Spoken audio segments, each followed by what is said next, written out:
Hey guys, welcome back to my YouTube channel. This is Bernie from Birmingham Films. Today I have a special treat for you guys. Today we were trying to find Molar solubility using KSP equations. But first we need to know what KSPs and Molar solubility is. So KSP is the solubility product constant of an equilibrium between a solid compound and its ions. This is used to see how soluble a solid compound in water is. Also note that the higher the KSP, the more soluble a compound is. Molar solubility is the number of moles of a solute that can be dissolved in a liter solution before the solution becomes saturated. Some general equations that you may see is a compound, Ma subscript X, A subscript Y, plus water. This associates into a cation plus an anion. Or you may see a compound disassociating into a cation plus an anion. But you see the second form the most because most tests and most questions do not include the water, as it is understood that the water helps the disassociating of the compound. M and A really represent the elements, and the Y plus and the X minuses represent the charges of those elements. But also note that the X and Y's before the M and A's represent the number of moles that the element creates. Sorry, I misspoke. It's the number of moles that are present of an element in the reaction.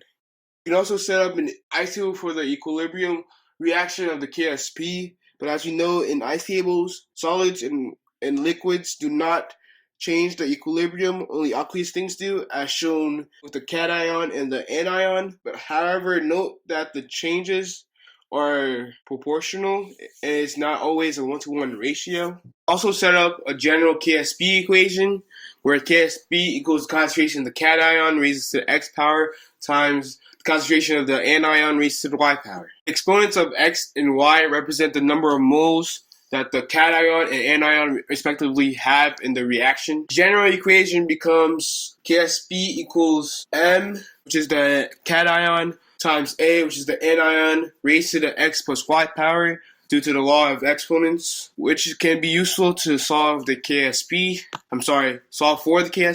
For molar solubility, you need to find the X plus Y root of the KSP constant, which would equal the moles per liter of the cation or the anion, depending on the concentration that you wanted to find out. You may also need to multiply the moles per liter of the cation or the anion, depending if the problem had multimolar of the cation or the anion.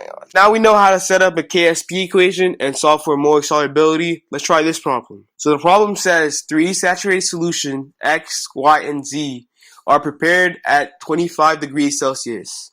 Based on the information in the table above, which of the following lists the solutions in order of increasing concentration of silver? To solve this problem, we need to separate the solutions and find the molar solubility of silver in each. In solution X, silver bromide solid dissociates into silver 1 plus aqueous plus bromide 1 minus aqueous, and the KSP constant equals 5 times 10 to the negative 13th. Then we need to set up the equation of KSP constant equals concentration of silver aqueous raised to the 1 power times the concentration of bromide 1 minus aqueous raised to the 1 power. The mole ratio of silver and bromide is 1-to-1. We know that the concentration of X raised to the 2nd power due to the law of exponents, which then we could substitute for the KSP constant 5.0 times 10 to the negative 13th, and then we solve for the concentration of X. To do that, we need to